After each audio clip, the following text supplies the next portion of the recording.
رسول اللہ صلی اللہ علیہ وآلہ وسلم نے فرمایا، تم لوگوں میں سے کوئی شخص کسی بھی نیک کام کو حقیر نہ سمجھے۔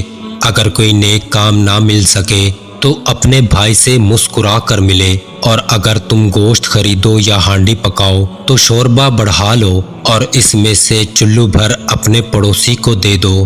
رسول اللہ صلی اللہ علیہ وآلہ وسلم نے فرمایا، جو کوئی یہ چاہتا ہے کہ اسے جہنم سے دور کر دیا جائے اور جنت میں داخل کر دیا جائے تو اس کی موت اس حالت میں آئے کہ وہ اللہ اور یوم آخرت پر ایمان رکھتا ہو، اور وہ لوگوں سے اس طرح پیش آئے جس طرح وہ خود چاہتا ہے کہ اس کے ساتھ پیش آیا جائے۔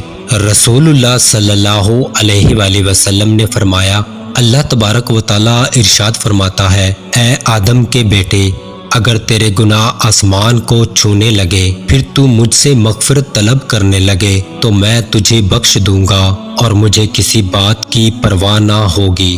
رسول اللہ صلی اللہ علیہ وآلہ وسلم نے فرمایا، اللہ نے تمہیں 3 آفتوں سے بچا لیا ہے۔ ایک یہ کہ تمہارا نبی تم پر ایسی بددعا نہیں کرے گا کہ تم سب ہلاک ہو جاؤ۔